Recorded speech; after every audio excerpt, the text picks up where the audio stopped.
আমার চ্যানেল গল্পের ঝাঁপিতে সকল শ্রোতা বন্ধুকে স্বাগত জানাই। আশা করি তোমরা সকলেই ভালো আছো। আজ তোমাদেরকে আমি পড়ে শোনাবো সমরেশ মজুমদারের লেখা মনকে ছুঁয়ে যাওয়া একখানি গল্প, দায়। 10 দিন হয়ে গেল মাকে দেখেনি জয়দেব। ঠিক হিসেব করলে অবশ্য 9 দিন। হাউলির হাসপাতাল থেকে যখন ওরা বেলেঘাটায় পাঠিয়ে দিয়েছিল তখন জয়দেব সঙ্গে সঙ্গেই ছিল। তাই হাউলির হাসপাতালেই লোকে বলেছিল মা বাঁচবে না, তবু বেঁচে ছিল। ওখান থেকে যখন কলকাতায় পাঠিয়ে দিল তখন ডাক্তাররাই বলেছিল বাঁচা মুশকিল। বাঁচল না। মৃত্যুর খবরটা শুনে চিৎকার করে কাঁদতে পারেনি জয়দেব। চৈত্রের মাটির মতন বুকটা তখন ফেটে ফুটে চৌচির।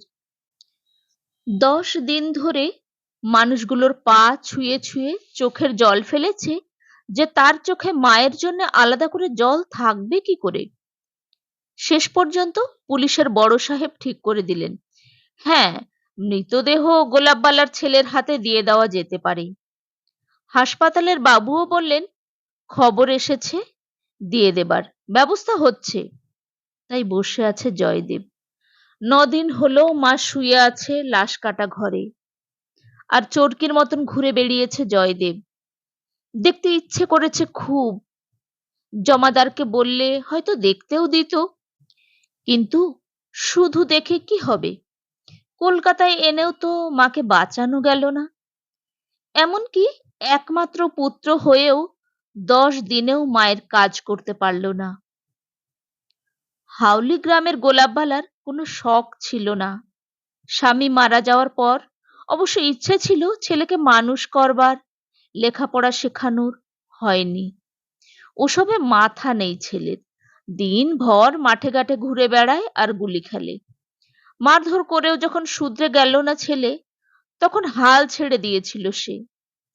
তবে শখ না থাকলেও ইচ্ছে ছিল গঙ্গা নদীর গায়ে শরীর রাখা। তা সেই ইচ্ছে মিটবে না তা জানাই ছিল। হাউলি থেকে একমাত্র শ্রীধর ঘোষের বাবাই কালীঘাটের শ্মশানে যাওয়ার ভাগ্য করেছিলেন। প্রচুর পয়সা ছিল তার। গোলাপবালার 5 বাড়িতে বাসন মাজার আয় মাস ঘুরতেই ফুরিয়ে যায়, তার আবার ইচ্ছে মিটবে? ছেলের বয়স যখন 17 হলো তখন দিন রাত সে গালমন্দ শুরু করলো, যা হোক একটা কাজ জুটিয়ে নেওয়ার জন্য। কোনো বদগুণ নেই, আর 5টা সাধারণ ছেলের মতোই, তবু কেন যে কাজ করতে ইচ্ছে করে না ওর। আর এইসব ভাবতে ভাবতেই গোলাপবালা একদিন ভোরে কাজে যাবার সময় চৌমাথায় লরি চাপা পড়ল। ঘুমোচ্ছিল জয়দেব। খবর পেয়ে দৌড়ে চৌমাথায় গিয়ে সে জমে গেল। মেলা বসে গেছে সেখানে। বৈকুণ্ঠ ডাক্তারের দাওয়ায় গোলাপবালা শুয়ে আছে। রক্তের বান ডেকেছে পা থেকে। খুব জোরে ছুটছিল লরিটা। টাল সামলাতে না পেরে পাশের মাঠে নেমে পড়ার মুখে গোলাপবালাকে ঠেলে দেয়। দেওয়ার সময় পা দুটোয় চাকার ঘষ্টানি লাগে। হাউমাউ করে কেঁদেছিল জয়দেব। এই সংসারে মা ছাড়া কেউ নেই তার। ইদানিং যতই গালমন্দ করুক, রাত্রিরে মায়ের শরীর ছুঁয়ে না শুলে জয়দেবের ঘুম আসে না। গোলাপবালার শুকনো দেহটা থেকে অদ্ভুত একটা গন্ধ বের হয়। বৈকুণ্ঠ ডাক্তার রক্ত বন্ধ করতে পারেনি। রিকশায় চাপিয়ে হাসপাতালে নিয়ে গেল সবাই। হাউলির হাসপাতালে সবাই টাটকা ওষুধ নিতে যায়। রাত কাটলে অসুখ সারে না বলে একটা বদনাম আছে। কিন্তু রাত কাটলো গোলাপবালারও। তবে ডাক্তারবাবু বললেন অবিলম্বে কলকাতার বেলেঘাটায় নিয়ে যাও। ধনুষ্টঙ্কার হয়ে গেছে গোলাপবালার। হাত পা বেঁকতে শুরু করেছে এরই মধ্যে। লরিটা কিন্তু হাওয়া হয়ে গিয়েছিল গোলাপবালাকে শুইয়ে দিয়ে। যারা দেখেছিল তারা বলল চৌধুরী বাবুদের লরি। চৌধুরী বাবু বললেন অত্যন্ত অন্যায়, অবশ্যই অন্যায় হয়েছে। খবর পেয়েই আমি ড্রাইভারকে ছাড়িয়ে দিয়েছি। তা শোনো খোকা, তোমার এখন প্রধান কর্তব্য মাকে বাঁচিয়ে আনা। চিকিৎসার যেন কোনো ত্রুটি না হয়। যা লাগে আমি দেব। 5 জনে কুপরামর্শ দেবে, সেসব কানে নিও না। কি বললে? শরীর বেঁকেছে? বেলেঘাটায় নিয়ে যেতে হবে। সে অনেক দূর। তা হোক, বাঁচাতে হবে নিশ্চয়ই। আর নীলকণ্ঠকে বলে দিচ্ছি, সে টেম্পো করে পৌঁছে দেবে। পকেটে 20 টাকা গুজে দিয়েছিলেন চৌধুরী বাবু কাজ চালানোর জন্যে। অতটা পথ মাকে কিভাবে তারা নিয়ে এসেছিল ভাবলে গায়ে কাটা দেয়। পা কাটা শরীরটাকে সোজা রাখাই মুশকিল ছিল তখন। কলকাতার শহর প্রথম দেখল জয়দেব, একদম সিনেমার মতন। কিন্তু চোখ দুটো তখন এমন ঘোলাটে যে কিছুই নজর হলো না। রাত কাটল না গোলাপবালার। নীলকণ্ঠদার সঙ্গে সঙ্গীরা ফিরে গিয়েছিল পৌঁছে দিয়েই। হাসপাতালের সামনে রাত জেগে ভোরে খবর পেল জয়দেব, গোলাপবালা নেই। ধক করে উঠেছিল বুক, মুচড়ে মুচড়ে উঠেছিল। কিন্তু হাউমাউ করে কান্নাটা গলা অবধি এসে থমকে যাচ্ছিল। মা নেই, এ সংসারে সে এখন একা, একদম একা। মাথার ভেতরটা তখন ফাঁকা, সাদা দেখছে চারধার। ঠিক তখনই হাসপাতালের বাবু ডেকে পাঠালো। ভর্তির সময় বলা হয়েছিল অ্যাক্সিডেন্ট কেস, কিন্তু হাউলি থানা জানাচ্ছে সেখানে কোনো অ্যাক্সিডেন্টই হয়নি গত 7 দিনে। তাহলে কথাটা মাথায় ঢুকলো না প্রথমে। চৌমাথার সবাই দেখেছে চৌধুরী বাবুদের লরি মাকে শুইয়ে দিল, আর থানা থেকে খবর দিল কিছু জানে না। জয়দেবের বিড়বিড়ানিকে পাত্তা দিল না হাসপাতালের বাবু। বলল, এখনই বডি ছাড়া যাবে না। অ্যাক্সিডেন্ট কেস, অথচ অ্যাক্সিডেন্টই হয়নি। মার্ডার ফার্ডারও তো হতে পারে। লোকাল থানা থেকে বডি আটকাতে বলেছি। তোকে খুঁজতে এখনই সেপাই আসবে। অসাড় হয়ে গেল জয়দেব। মার্ডার কথাটা মানে সে জানে। লোকটা বলে কি, নিজের মাকে সে খুন করবে? হাসপাতালের বাবু বোঝালো, এমনও তো হতে পারে পুলিশ কিছু ভুল করেছে। মানুষ মাত্রই ভুল করে, কিন্তু সেটা যে ভুল তা প্রমাণ করা দরকার। না হলে দোষ না করেও অনেকে সারা জীবন জেলে পচে মরে। এখন পুলিশ যদি প্রমাণ করতে পারে অন্য কোনো লোভে সে নিজের মাকে খুন করেছে, তাহলে জজ সাহেব ছেড়ে কথা বলবে? তার চেয়ে জয়দেব এখন চুপচাপ হাউলিতে ফিরে যাক। গিয়ে সেখানকার থানা থেকে ধরে কয়ে যদি সত্যি কথাটা লিখিয়ে আনতে পারে তবেই ঝামেলা মিটবে। না হলে নির্ঘাত হাজতবাস। অ্যাক্সিডেন্টাল ডেথ হলেই করোনারের কাছে যাবে, সে অনেক হ্যাপা। হাউলি থেকে ঘুরে না আসা পর্যন্ত লাশ কাটা ঘরে থাক গোলাপবালা, কোনো চিন্তা নেই। চোরের মতন হাউলিতে পালিয়ে এলো জয়দেব। চৌমাথায় নেমে দেখলো কোনো পরিবর্তন নেই। লরিটা যে মাকে মেরে ফেললো তা যেন কেউই মনে রাখেনি। জীবন স্বাভাবিক সর্বত্র। বৈকুণ্ঠ ডাক্তার চুকচুক শব্দ করল, বউ গেলে বউ পাবি রে, গর্ভধারিণী কি আর ফিরে আসে? তা বাছা কাছা নিসনি কেন এখনো? জয়দেবের কান্না পেল, চোখে জল এলো না। সমস্যার কথা বলল। শুনে বৈকুণ্ঠ ডাক্তার বলল, থানায় যা, বড়বাবুকে গিয়ে ধর। না ধরে লাভ নেই, কেউ তো তোর ডায়েরি করেনি। পুলিশ এলে সাক্ষী দেবে না কেউ।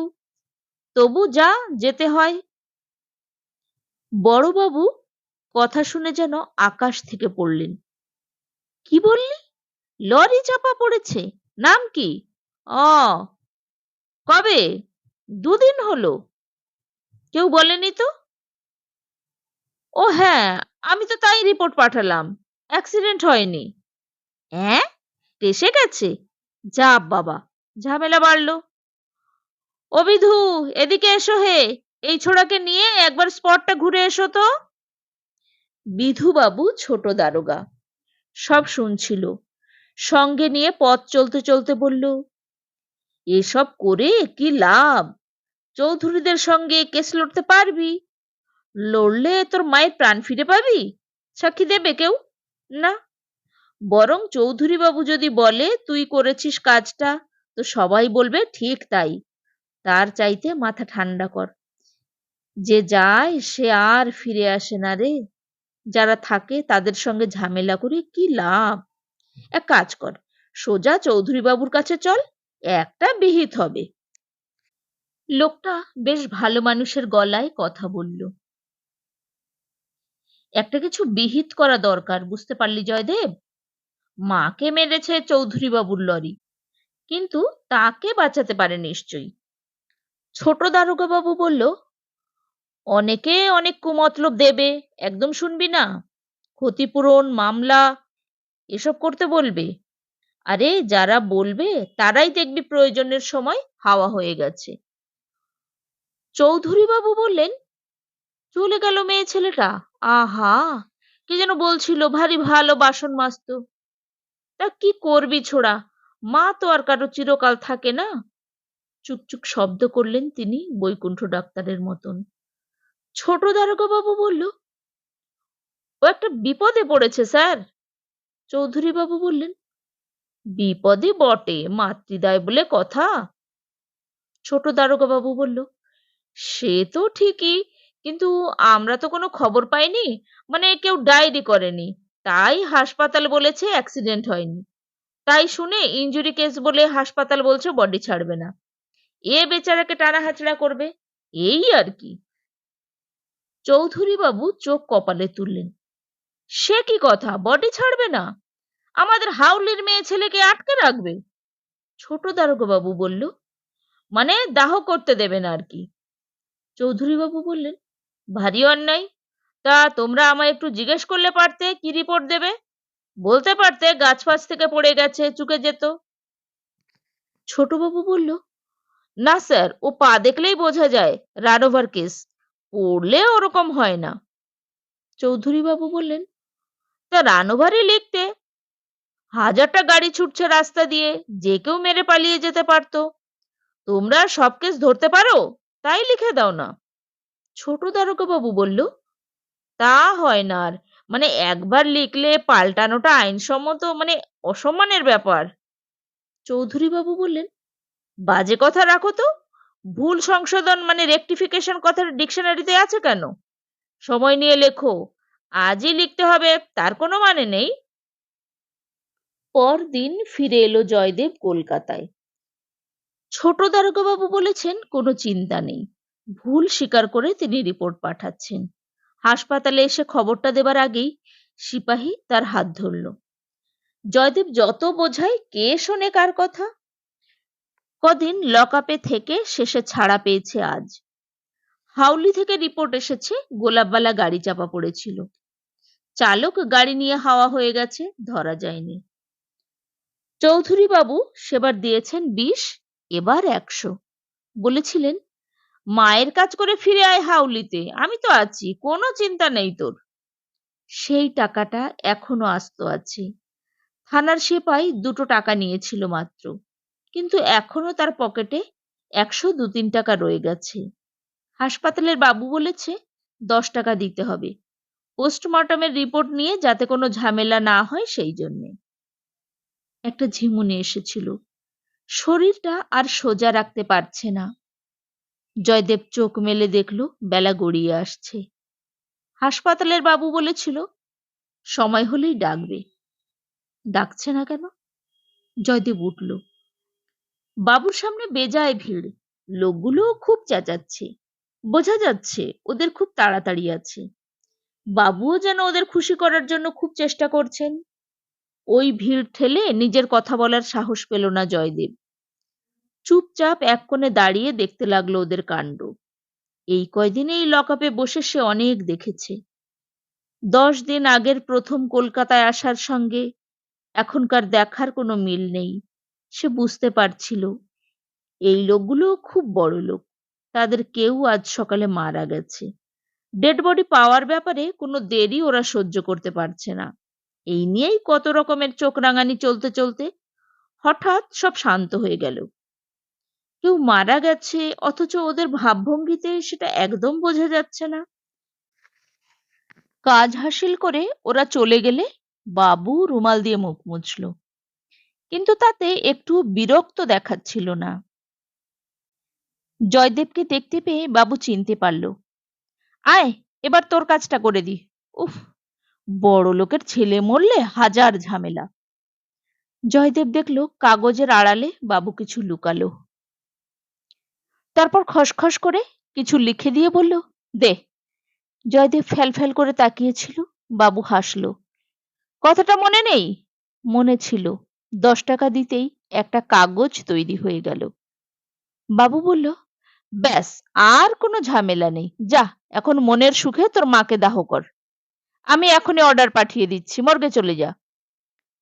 বেলেঘাটায় লাশ কাটা ঘর নেই, শিয়ালদার কাছে সেটা। কয়দিন ঘুরে ঘুরে পথ চেনা হয়ে গেছে, কিন্তু চেনা হলেও পথ হাঁটতে ভারী ভয় করে জয়দেবের। প্রতি মুহূর্তে মনে হয় গাড়িগুলো গায়ের উপর ঝাঁপিয়ে পড়ল বলে। খিদে পেয়েছে খুব। হাসপাতালের সামনে ফুটে বসা দোকান থেকে আলুর দম রুটি খেয়ে নিল সে। কলকাতায় খুব সস্তায় নানান রকমের খাবার পাওয়া যায়। লাশকাটা ঘরের অফিস থেকে অনুমতি পাওয়া গেল। জয়দেব মাকে নেবার জন্য এগিয়ে যেতেই দেখলো খুব ধুমধাম করে গাড়ি সাজিয়ে সেই বাবুগুলো হরিধ্বনি দিতে দিতে একটা মরা নিয়ে যাচ্ছে। তাহলে ওদের বাড়ির ছেলেরও ধনুষ্টঙ্কার হয়েছিল? কিন্তু কেউ কাঁদছে না কেন? কেন এমন চিৎকার করে হরিধ্বনি দিচ্ছে? মৃতদেহ চলে গেলে ওদের দেখতে পেল জয়দেব। গোল হয়ে টাকা গুনছে। এদের চেহারা হাউলির হাসপাতালের লোকগুলোর মতনই। নিজেদের মধ্যে ভাগাভাগি করার পর জয়দেবকে দেখতে পেল ওরা। চেহারায় মালুম হলো নেহাত এসে ফালতু পার্টি। গা করল না ওরা। ছড়িয়ে ছিটিয়ে চলে যাচ্ছে দেখে জয়দেব বুড়ো মতন একজনকে ধরল। লোকটা জিজ্ঞাসা করলো, কদিনের মরা? সে বলল, মা 10 দিন হলো মারা গেছে। 10 দিনের মরা? ওরে বাবা, গোলে পচে ফুটবল হয়ে গেছে। দাঁড়াও, অর্ডারটা নিয়ে আসি। অফিস ঘরের দিকে লোকটা চলে যেতে জয়দেব হতভম্ব হয়ে গেল। মা পচে গেছে? সঙ্গে সঙ্গে মনে পড়ল, মরা বাসি হলে শরীরে পচন আসে। একবার হাউলির নদীতে একটা পচা মরা ভেসে এসেছিল, কি দুর্গন্ধ। মা কি সেই রকম হয়ে গেছে? বিশ্বাস করতে কষ্ট হলো জয়দেবের। মায়ের যে ছবিটা মনের মধ্যে খোদাই হয়ে আছে সেটাকে আঁকড়ে ধরে থাকলো। লোকটা ফিরে এসে বলল, বাস চাপা কেস, পা দুটো নেই? 22 নম্বর। 10 টাকা বের করো। 10 টাকা? কিসের জন্যে? খুব কম করে বললাম তোমার চেহারা দেখে, আমরা পেয়ে থাকি। কেন? আহ, এ তো খুব ফ্যাচাং করে। ঘর থেকে ওটাকে টেনে বের করে আনতে হবে না? যা গন্ধ, তাতে 10 টাকা তো বহুত কম বলেছি। এই একটু আগে যারা মরা নিয়ে গেল তারা 50 টাকা দিয়ে গেল। হে হে, বউনি হয়ে গেছে বলে তোমায় কম বলছি। লোকটা ফোকলা দাঁতে হাসলো। মায়ের শরীরটাকে বাইরে বের করে দেবে বলে লোকটা টাকা চাইছে? এই কাজটার জন্য নিশ্চয়ই মাইনে পায়। মাথা গরম হয়ে গেল ওর। কলকাতায় আসার পর ক্রমশ ওর মনে হচ্ছিল চারিধারে শুধু শকুনের মেলা। সুযোগ পেলেই এরা ঠোকর মারে। সে মাথা নাড়ল। না, আমার টাকা অত সস্তা নয়। গরিব মানুষ দেখেও তোমাদের মায়া হয় না? হয়, সেই জন্যই 10 টাকা চাইলাম। ঠিক আছে, বলছো যখন 5 টাকাই দাও। মাথা নাড়ল জয়দেব। না, এ কাজে সে টাকা দেবে না। তার পকেটে এখন মাত্র 99 আছে। সামনে কত খরচ। মাকে শ্মশানে নিয়ে যেতে হবে, দাহ করতে হবে। কলকাতার রীতিনীতি সে কিছুই জানে না। লোকটা হ্যাঁ হ্যাঁ করে হাসলো। তাহলে যাও, নিজের মাকে নিজেই বের করে আনো। কত ধানে কত চাল, টের পাবে বাছাধন। জেদ চেপে গেল জয়দেবের। তাই করবে সে। মায়ের শরীরটা তো পাখির মতন হালকা। সে নিজেই কোলে করে বের করে নিয়ে আসবে। ছেলে হয়ে সে এটুকু করতে পারবে না? লোকটা মিটিমিটি হাসছে এখন। বলল, ওই ঘর দেখবে, পায়ে লকেট ঝোলানো আছে, তাতে নম্বর লেখা। ও হ্যাঁ, তোমার মায়ের তো আবার পা নেই, হাতে লাগানো হয়েছে, 22 নম্বর। দেখো আবার অন্য মরা বার করে এনো না। লোকটার হাসি যেন থামছিল না। জেদে মানুষ অন্ধ হয়। পঙ্গু পাহাড় ডিঙোয়। জয়দেব সোজা বারান্দায় উঠে গেল। ও ঘাড় ঘুরিয়ে দেখলো লোকটা আরো 2-3 জনকে ডেকে তাকে দেখিয়ে হাসছে। রাগে মাথা ঝিমঝিম করছিল। দরজা ঠেলতেই ভক করে একটা চিমসে অথচ তীব্র গন্ধ নাকে এলো, যেন কেউ তাকে আচমকা ধাক্কা দিয়ে ছিটকে সরিয়ে দিচ্ছে। দাঁতে দাঁত চেপে ঘরে ঢুকে পড়াতেই গন্ধটা তীব্র হয়ে ঢেউয়ের মতন এসে তাকে জড়িয়ে ধরল। প্রাণপণে নিজেকে ঠিক রাখতে চেষ্টা করে চোখ চাইল জয়দেব। সামনে সার সার শরীর পড়ে আছে, ফুলে ফেপে বেঢপ শরীর। মুখ দেখে কিছুই চেনা যায় না, সবাইকে ওর এক দেখায়। চকিতে পায়ের কথা মনে পড়তেই গোলাবালার শরীরটাকে সে দেখতে পেল। ও কি তার মা, সেই শীর্ণ গোলাপবালা? এক পা এগোতে গিয়েই মাথাটা ঘুরে গেল জয়দেবের। পেটের ভেতরটা গোলাচ্ছে, দম বন্ধ হয়ে যাচ্ছে।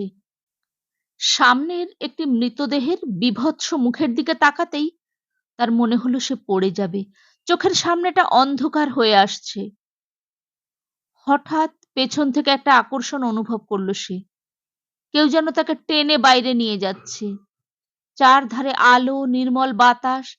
জয়দেব ওয়াক ওয়াক করে বমি করতে লাগলো। রুটি, আলুর দমগুলো সবেগে বেরিয়ে এলো পেট থেকে। সমস্ত শরীরে ঘাম, ঝিমঝিমে অবস্থা। সেই মুহূর্তেও কানে এলো কারা খ্যাক খ্যাক করে হাসছে। চোখ তুলল সে কোনো রকমে। ওর মাথার ওপর নীল আকাশ, ফুরফুরে হাওয়ায় ঘাম শুকোচ্ছে। চেতনা ফিরে এলেও বোধ কেমন আচ্ছন্ন হয়ে রইল খানিকক্ষণ। বুড়োটা জিজ্ঞাসা করল, মাতৃদর্শন হলো?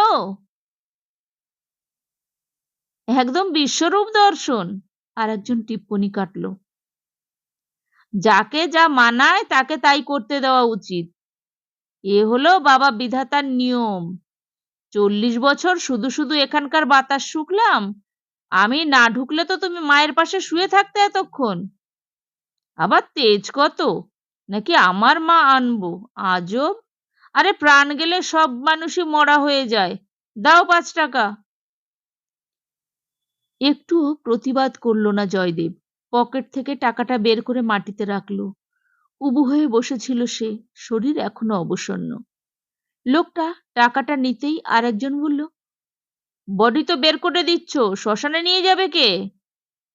এ ছোড়ার সঙ্গে তো আর লোকজন দেখছি না। বুড়ো জিজ্ঞাসা করলো, তোমার সঙ্গে আর কেউ নেই? ঘাড় নাড়ল জয়দেব, না। তাহলে পোড়াতে নিয়ে যাবে কি করে?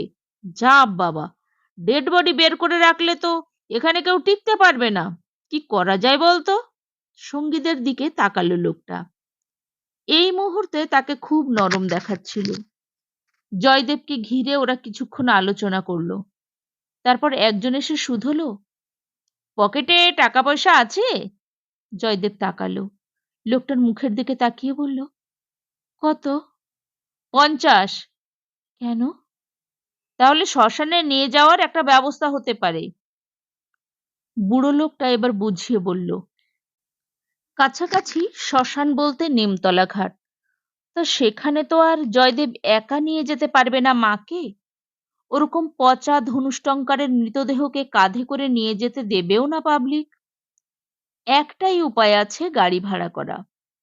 ওদের জানাশোনা একটা টেম্পো আছে, তার ড্রাইভারকে ধরে রাজি করানো যেতে পারে। তা যত কমই হোক, টেম্পোওয়ালা 50 টাকার নিচে রাজি হবে না, ওই রেট। জয়দেব তখন কিছুই ভাবতে পারছিল না। খুব দ্রুত হাঁটত মা, তরতর করে। পাখির মতন হালকা শরীর নিয়ে খাটতে পারত খুব। তার কি চেহারা হয়েছে এখন! জয়দেবের মনে হলো আর বেশিক্ষণ মায়ের শরীরটা পৃথিবীতে থাকলে তার পাপ বেড়ে যাবে। পকেটে যে টাকা আছে তার বিনিময়ে সে ঘাড় নেড়ে সম্মতি জানালো। বুড়ো লোকটা সঙ্গীকে টেম্পোর সন্ধানে পাঠিয়ে দিয়ে কোমর থেকে গামছা খুলে মুখে জড়িয়ে নিল। তারপর সদর্পে লাশ কাটা ঘরে ঢুকে গেল। উবু হয়ে বসে তাকিয়েছিল জয়দেব। খানিক বাদেই দেখতে পেল বুড়ো দড়ি বেঁধে গোলাপবালাকে টেনে বের করে আনছে বাইরে। দরজা বন্ধ করে দড়িটা খুলে নিয়ে বুড়ো এগিয়ে এসে বলল, শরীরে আর কিচ্ছু নেই। উঠে দাঁড়িয়েছিল জয়দেব। আচমকা একটা কটু গন্ধ নাকে লাগলো, এত কটু যে নিঃশ্বাস নিতে কষ্ট হয়। খোলা আকাশের নিচে বলে কোনো রকমে সে সামলে নিল। তারপর এক পা এক পা করে মায়ের সামনে গিয়ে দাঁড়ালো। ফুলে ঢোল হয়ে গেছে গোলাপবালা, নগ্ন শরীরে কোনো রকমে একটা কাপড় জড়ানো, মুখ চেনা যাচ্ছে না, কিন্তু পা দুটো মুড়িয়ে কাটা। সেই কাটা জায়গাটা বীভৎস দেখাচ্ছে। চুলগুলো জট পাকিয়ে গেছে, চামড়া ফুলে যাওয়ার জন্যেই টান টান হয়ে গিয়ে কেমন সাদাটে ভাব এসে গেছে। মুখ হাঁ হয়ে থাকায় ভালো করে তাকানো যাচ্ছে না। এ কি গোলাপবালা, তার মা? নরম ছোট্ট শরীরে যার মায়াময় গন্ধ বের হতো।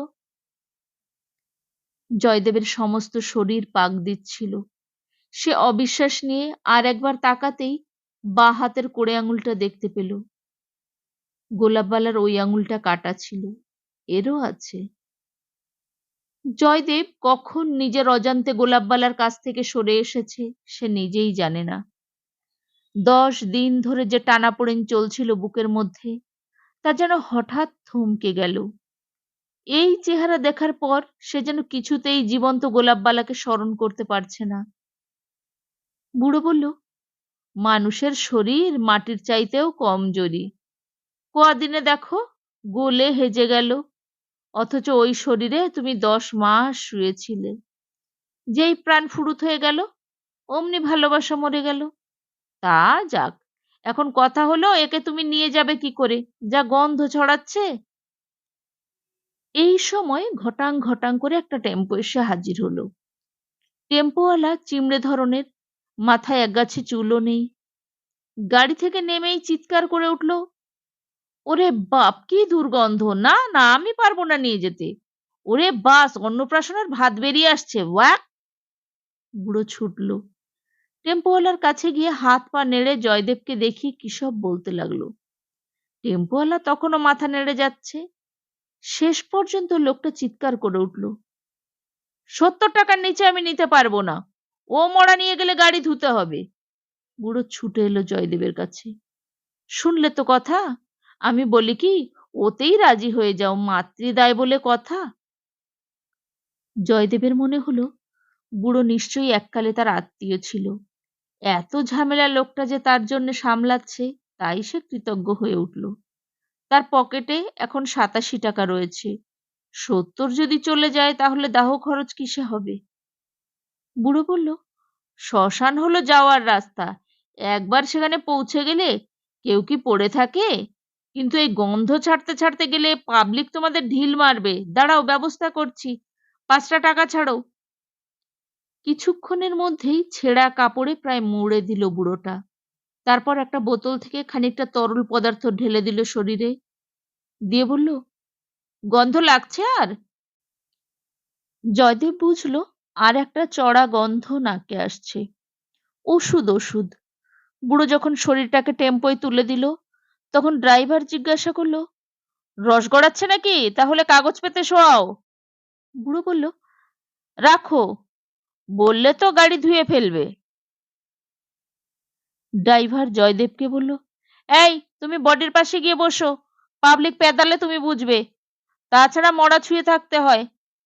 গাড়ি ছাড়ার আগে ড্রাইভার বুড়োর সঙ্গে কিছু কথা আলাদা করে বলে এলে বুড়ো বলল, যাও বাছা, মায়ের কাজ করো, বলো হরি হরি বল। কলকাতা শহরের ওপর দিয়ে গাড়ি যাচ্ছে। মায়ের শরীর ছুঁয়ে বসেছিল জয়দেব। এখন দুটো গন্ধ পাশাপাশি নাকে ঠেকছে। সে মায়ের শরীরটাকে দেখতে পাচ্ছিল না, কিন্তু চুলগুলো বাইরে বেরিয়ে আছে। আঙুলে চুল স্পর্শ করতেই অদ্ভুত অনুভূতি হলো। ছেলেবেলায় মা ঘুমোলে এই চুলে মুখ ডুবিয়ে থাকতো। ঘুম ভেঙে গেলে মা চেঁচাতো। নারকোল তেলের গন্ধটা অদ্ভুত মিষ্টি লাগতো তখন। এখন চুলগুলো লালচে খসখসে। ঘাড় ঘুরিয়ে জয়দেব বাস ট্রাম দেখল, এবং তখনই চোখে পড়ল দুপাশের মানুষজন নাক চাপা দিচ্ছে। ড্রাইভার খুব তাড়াতাড়ি চালাবার চেষ্টা করলেও লোকজনের মুখে বিরক্তিটা চোখ এড়াল না। যেন কলকাতা শহরকে অপবিত্র করেছে গোলাপবালা। পাশে দাঁড়ানো একটা বাসের যাত্রীরা চিৎকার করে গালাগালি শুরু করলো নাক টিপে। ভয়ে সিটিয়ে গেল জয়দেব। লোকগুলো যদি তাকে মারে! ছেলে হয়ে এসে মায়ের শরীরটাকে কেন পচতে দিল? গোলাপবালার ওপর তার ক্রমশ রাগ হতে লাগলো। কি পাপ করেছে সে, যে মরে গিয়েও মা তাকে এমন যন্ত্রণা দিচ্ছে? প্রাণ বেরিয়ে যাওয়া মাত্রই তো মা আর এই শরীরটায় নেই। আকাশ থেকে নিশ্চয়ই মজা দেখছে এখন। টেম্পোয় লাফিয়ে উঠতেই গোলাপবালার শরীরটা নড়ে উঠল। চমকে উঠল জয়দেব। তারপর আঁকড়ে ধরল দেহটাকে। তারপর চোখ বন্ধ করে বসে থাকলো। মায়ের বড় শখ ছিল কলকাতা দেখার, কালীঘাট দেখার। মা, আমরা গাড়ি করে কলকাতার ওপর দিয়ে যাচ্ছি। চোখ বন্ধ থাকায় জয়দেব টের পেল না সে চিতপুর পেরিয়ে যাচ্ছে। শ্মশান তো নয়, মেলা বসে গেছে চারধারে। টেম্পোওয়ালার পুরো টাকা গুনে নিয়ে চলে যাওয়ার পর ওদের ঘিরে ভিড় জমে গিয়েছিল। সবাই নাকে হাত চেপে কি দেখতে চায়। একজন বলল, কতদিন? ওরে বাবা, 10 দিনে মরা পোড়াতে গেলে সে তো কাঠে কুলোবে না, টায়ার লাগবে। কাগজপত্র সব ঠিকঠাক আছে তো? যাও অফিসে লিখিয়ে এসো। হাসপাতালের কাগজে কাজ হলো। নাম লেখানোর সময় পকেট খালি হয়ে গেল জয়দেবের। সে ফিরে এসে দেখল ভিড়টা বেড়েছে। সবাই যেন একটা আজব জিনিস দেখছে নাক চাপা দিয়ে। কি করে হলো, কোথায় হলো, প্রশ্নের উত্তর দিতে দিতে জয়দেব নাজেহাল। তার মনে হচ্ছিল যত তাড়াতাড়ি এখান থেকে বেরিয়ে যেতে পারে ততই মঙ্গল। প্রায় 150 টাকা লাগবে। অঙ্কটা শুনে জয়দেবের কোনো বিকার হলো না। সে যখন জানালো তার পকেটে পয়সা নেই, তখন ভিড় ফাঁকা হয়ে গেল আচমকা। ঘন ঘন মৃতদেহ আসছে হরিধ্বনি দিতে দিতে। তাদের নিয়ে ব্যস্ত হয়ে গেল ওরা। মায়ের পাশে উবু হয়ে বসে থাকলো জয়দেব। ওষুধের গন্ধটা কেটে গেছে এতক্ষণে, পচা গন্ধটা তীব্র হচ্ছে। কিন্তু কি আশ্চর্য, এখন সেটা নাকে একটুও ঠেকছে না। কখন যেন অভ্যাস হয়ে গেছে গন্ধটা। ভীষণ ক্লান্ত লাগছে এখন। মাথাটা তুলতে কষ্ট হচ্ছিল। একজন গালাগাল দিয়ে বলল, এই, এমন মরা নিয়ে এসেছিস, বাপের নাম ভুলিয়ে দিচ্ছিস? গন্ধে প্রাণ বেরিয়ে যাচ্ছে, মালের নেশাও ঝুল হয়ে গেল। এই, পোড়াচ্ছিস না কেন? ধমক শুনে চোখ মেলল জয়দেব। মুখগুলোকে চিনতে পারল সে। এদের সে বেলেঘাটায় দেখেছে, লাশ কাটা ঘরে। কি বলবে সে বুঝতে পারল না। জড়ানো গলায় সামনে দাঁড়ানো একজন বলল, 10 মিনিটের মধ্যে পুড়িয়ে ফেল। কে হয় তোর? মা। Murder case? বয়স কত ছিল? কথাটা শুনেই কান ঝা ঝা করে উঠল জয়দেবের। কিন্তু লোকগুলোর জামা কাপড় দেখে সে চোখ সরিয়ে নিল। এরা এত বড় লোক, এদের সঙ্গে কি কথা বলতে পারে সে? আবার মুখ নামিয়ে নিল। জড়ানো গলায় বলল, মুখে বাক্য নেই যে? পচা মরা নিয়ে শোক করলে চলবে? না না, এখানে মরা রেখে গন্ধ ছড়ালে চলবে না। 10 মিনিট টাইম দিলাম। গন্ধে আমাদের টানা উঠে বসে। লোকজন আর কাজ ঘেঁষছে না। সন্ধে ঘনিয়ে এলো। জয়দেব বুঝে উঠছিল না সে কি করবে। মা, তুমি এমনি করে প্রতিশোধ নিচ্ছ? তখন কথা শুনতাম না বলে? ঝিমুনিটা বেড়ে যাচ্ছে। শুতে ইচ্ছে করছিল খুব। সত্যি সত্যিই টাকা নেই? গলাটা শুনে তাকালো জয়দেব। মুখে পাকা দাড়ি, চোখ লাল। একজন দাঁত খুঁটতে খুঁটতে ওকে জিজ্ঞাসা করছে। জয়দেব ঘাড় নাড়ল। নেই। তাহলে কি করে পোড়াবি? জানি না, যা ছিল সব শেষ হয়ে গেছে। আমি যদি পুড়িয়ে দিই, কি দিবি? জয়দেব ভেবে পেল না সে কি দিতে পারবে। কেউ যদি দয়া করে তাহলে হাউলিতে গিয়ে সে টাকা জোগাড় করে আনতে পারে, কিন্তু এখন একটু চালাকি করতে হবে। এতদিনের মরাকে ইলেকট্রিকে শোয়ানো নিষেধ আছে, কিন্তু সে আমি বুঝবো। এখন বল দেখি কি দিবি? গলা শুকিয়ে গেছে জয়দেবের। কোনো রকমে বলল, কিছুই নেই আমার। আছে আছে, খপ করে তার কনুইয়ের ওপরটা ধরল লোকটা। দুটো আঙুল দিয়ে রূপোর তাবিজটা নেড়ে চেড়ে দেখে বলল, এটা খোল। হাঁ হয়ে গেল জয়দেব। সমস্ত শরীর অসাড়। তাবিজটা চাইছে লোকটা। বাবার থানে মানত করে জমানো টাকা দিয়ে তাবিজটা বানিয়েছিল গোলাপবালা। খুব বড় ফাড়া আছে ছেলের। বারবার করে বলে দিয়েছিল, এটা যেন কখনো হাত থেকে না খুলে। কত দাম এর? গোলাপবালা বলতো, জামার তলায় ঢেকে রাখবি, রূপোর এখন খুব দাম। কিরে দিবি? কবচ হাতে বেঁধে কি হবে যদি মায়ের শরীর পচে? ছেলের কাজ কর, তোকে দেখে মায়া হলো বলে এলাম। টাইট হয়ে গিয়েছিল চেনটা, অনেক কষ্টে খুলল জয়দেব।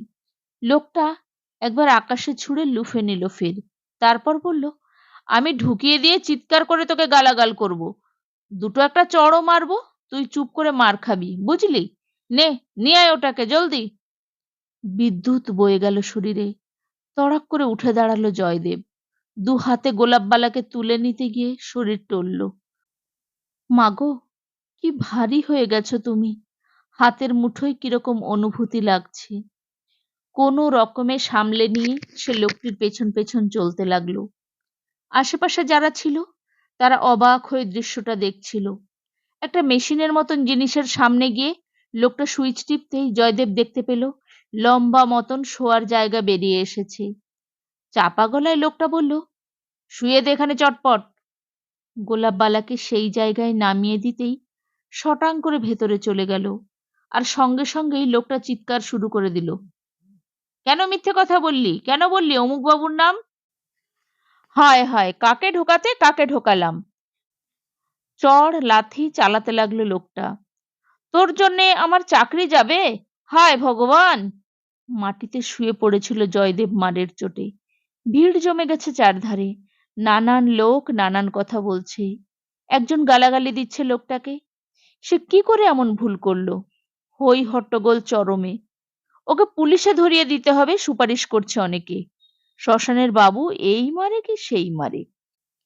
যার হাতে মেশিনের দায়িত্ব সেই লোকটা ওকে অবশ্য আড়াল করে দাঁড়িয়ে ওকেই গালাগাল দিচ্ছে।